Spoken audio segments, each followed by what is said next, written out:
नमस्कार। इस वीडियो को इसलिए लेके आ रहा हूं आपके बीच जिससे कि कई तरह के जो कन्फ्यूजन्स अभी चल रहे हैं स्ट्रैटेजिकल डिसीजन को लेकर के उसको में कुछ आपको सपोर्ट कर सकें डिसीजन लेने में, कंक्लूसिव डिसीजन लेने में। जैसे इसमें एक विषय है कि जो बीपीएससी 68 का जो इंटरव्यू चल रहा है, जो पीसीएस वाला और साथ में डबल एओ का, उसके लिए आपकी प्लस एक और कल्चरल ऑफिसर का एक और आया हुआ है। तो इसके लेकर के आपकी क्या स्ट्रेटजी होनी चाहिए, स्पेशली जो ये पीसीएस वाले लोग हैं, बीपीएससी 68 पीसीएस वाले, उनके लिए। एक दूसरा विषय इसमें से ये है कि भाई जो मेंस है, बीपीएससी 69 का मेंस होने जा रहा है, इस मेंस में आपकी क्या स्ट्रेटजी होगी। और थर्ड एक है कि निश्चित रूप से बीपीएससी 70th के लिए, 17वीं के लिए क्या आपकी स्ट्रेटजी होनी चाहिए इस टाइम पे। ठीक है, तो इसमें तीन पार्ट में ये वीडियो बनाता हूँ। फर्स्ट पार्ट में जो वीडियो है उसमें ये बीपीएससी 68 का जो इंटरव्यू है उसकी क्या स्ट्रेटजी होगी, और ये जो मॉक इंटरव्यू अस्थायी इसमें चल रहा है उससे हमें क्या जानकारी प्राप्त हुई है कैंडिडेट को देख करके।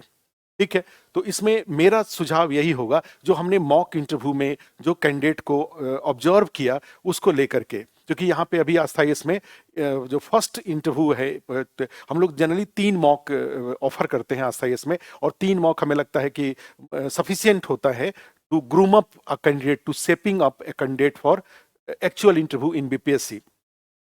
पहले इंटरव्यू में हमने ये पाया, मैं जो जिस पैनल में बैठा हुआ था, और उस पैनल में 31 लोग थे, 31 लोग थे, 31 लोगों का सुबह से लेकर के जो शाम तक का हमने जो मॉक इंटरव्यू लिया उसके अकॉर्डिंग, तो उसमें कई सारी प्रैक्टिकल, माने एकदम जैसे कहा जाता है कि जो कई कैंडिडेट ऐसे आए जो कि अभी इंटरव्यू उन्होंने स्टार्ट भी नहीं कर रखा है, जबकि बहुत ज़्यादा टाइम नहीं है, 17-18 दिन का टोटल टाइम है इंटरव्यू स्टार्ट होने में, और अभी कई कैंडिडेट ने स्टार्ट भी नहीं किया हुआ है। कई सारे प्रेशर में आ रहे थे। प्रेशर में आने का मतलब ये था कि जैसे रूम में जो इंटरव्यू मॉक इंटरव्यू रूम था उसमें इंटर करने से लेकर के, विश करने से लेकर के, बैठने को लेकर के, आंसर देने में जो फेशियल एक्सप्रेशन था या हैंड मूवमेंट था उसको लेकर के, कई बार उसमें ठीक है करके जो बीच में जो तकिया कलाम जिसको बोलते हैं उसको इस्तेमाल करते हुए, कई बार गेस करने, मैंने प्रैक्टिकली कई सारे जो फोकस एरिया, जो 7 फोकस एरिया हमने अपने एक पिछले वीडियो में बताया था, उस फोकस एरिया को लेकर के जब उनसे क्वेश्चन पूछा जा रहा था, तो एक जो कहा जाए कि एक बिहेवियरल जो पार्ट है उसके साथ साथ आंसर के लेवल पर भी समस्याएं रहीं, और उन समस्याओं को देखते हुए बिहेवियरल पार्ट और उन समस्याओं को लेकर के जो एडवाइस किया गया कि भाई आपको हमने एक आध कुछ कैंडिडेट ऐसे भी आए जो जिनमें जैसे हम लोग जो बोलते हैं कि बीपीएससी में इंटरव्यू का जो फर्स्ट और जो मोस्ट इंपॉर्टेंट की क्राइटेरिया होता है वो होता है कि 0% एटीट्यूड होना चाहिए और 100% एटिकेट होना चाहिए। मतलब आपके अंदर में एरोगेंस बिल्कुल 0 होना चाहिए और शिष्टाचार अधिकतम होना चाहिए। तो यहाँ पे उल्टा दिखा, एटीट्यूड माने जो एरोगेंस है वो 100% दिखा, शिष्टाचार कई बार बहुत ही कम दिखा। एक कैंडिडेट तो ऐसे थे जिनको हमने बड़े ही माने फार्मली उनको बोला कि देखो आपका मॉक हम ले रहे हैं, जैसा आप चाह रहे हो वैसा हम आपसे क्वेश्चन पूछ रहे हैं, जिस तरीके से आपका बॉडी लैंग्वेज से जो दिख रहा है, लेकिन हमारी लिमिटेशन ये है कि हम आपको उसी लिमिट तक आपको एडवाइस करेंगे जिस लिमिट तक आप हमें अलाउ करेंगे। अगर आप हमारी बातों को सुनने के लिए तैयार नहीं है तो हम यहाँ पे आपको हर्ट करने के लिए नहीं बैठे हुए हैं। ठीक है, अगर आप अलाउ नहीं करेंगे कि हम आपको सजेशन दें तो फिर हम चुप हो जाएंगे और हम आपको ऑल द बेस्ट बोल करके यहाँ से भेज देंगे। कैंडिडेट ने हम लोगों का जो सजेशन था उसको उन्होंने रियलाइज किया, और उनका कहना यही था कि भाई मैं यहाँ पे इसी सुधार के लिए ही तो आया हूँ। तो जब सुधार के लिए आया हूँ, फिर उन्होंने अपना जो कई सारे जो कहा जाए कि मॉक के लिए जो उनका प्लानिंग था, जिस माइंडसेट के साथ वो आए थे, उसका रीजन उन्हें बताना शुरू किया। तो उसमें उनका कहना यह था कि मेरे मित्र जो कुछ मित्र थे उन्होंने मुझे ऐसा एडवाइस किया कि आप जा करके ये इस तरीके से जवाब दीजिए, इस तरीके से। तो ये जो कैजुअल गाइड हैं, जो कैजुअल जो आपके कंसल्टेंट है, ये भी बहुत बड़ी समस्या है। मेरा एडवाइस यही है कि कैजुअल कंसल्टेंट से का जो सुझाव है उसको उसी लिमिट तक मानिए, उसी सीमा तक मानिए, क्योंकि उनके पास नॉलेज हो सकता है, उनके पास एक्सपीरियंस नहीं है। एक दूसरी समस्या मैंने ये पाई कि भाई पोस्ट प्रायोरिटी को लेकर के कई सारे बहुत ही बड़े ब्लंडर किए जा रहे हैं। अब एक कैंडिडेट में तो ये पाया कि उन्होंने जो आरडीओ का पोस्ट है उसके पहले उन्होंने बीपीआरओ भर रखा है। ठीक है, ब्लॉक पंचायती राज जो ऑफिसर है वो उन्होंने पहले भर रखा। और 67 में मैंने प्रैक्टिकली देखा कि पोस्ट प्रायोरिटी ऊपर वाले तो कई बार ठीक ठीक हो जाते हैं, नीचे वाले जो पोस्ट होता है उसमें लोग कैजुअल अप्रोच ले लेते हैं, और पता चला कि अगर सिलेक्शन नीचे के लेवल पे होता है तो फिर आपके पास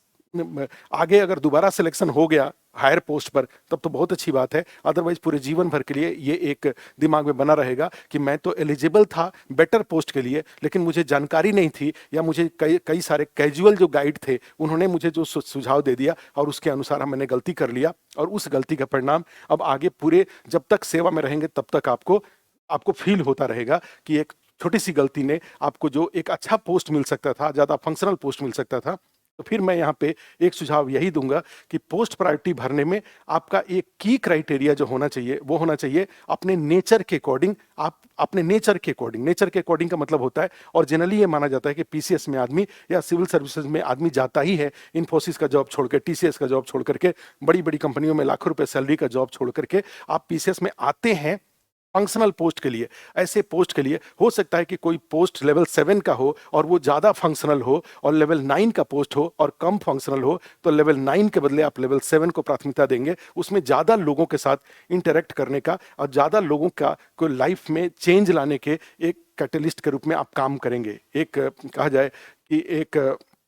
एक सिस्टम के रूप में आप काम कर पाएंगे। तो एक तो पोस्ट प्रायोरिटी में मेरे इस एडवाइस को जरूर, और दूसरी बात है कि जो हमने कहा एक और कि एरोगेंस जीरो होना चाहिए और शिष्टाचार अधिकतम होना चाहिए, इसका जरूर पालन करिए। बिहार की जरूरत के अनुसार अपने इंटरव्यू की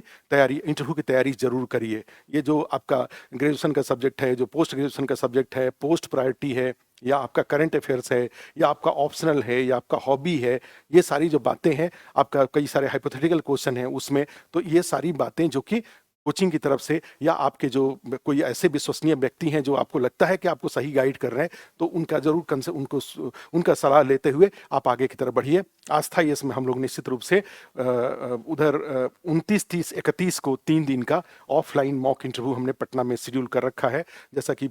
पिछली बार भी 67 के लिए हमने 7-8 अक्टूबर को और 14-15 अक्टूबर को दो पैनल मौर्या होटल में बैठ करके हम लोगों ने वहां पे मॉक इंटरव्यू ऑर्गेनाइज किया था। उसी तरह से इस बार भी पटना में 29, 30, 31 दिसंबर को हम लोग वहां पे ऑफलाइन मॉक इंटरव्यू का प्लान कर रखे हैं। आप जो भी लोग जो आस्था से जुड़े हुए हैं उनका तो शेड्यूल डिमांड कर लिया गया है कि भाई आप जिस दिन भी इंटरव्यू देने के लिए इंटरेस्टेड हैं आप ऑफलाइन में पटना में, अब उनका व्हाट्सएप ग्रुप में उनसे उनका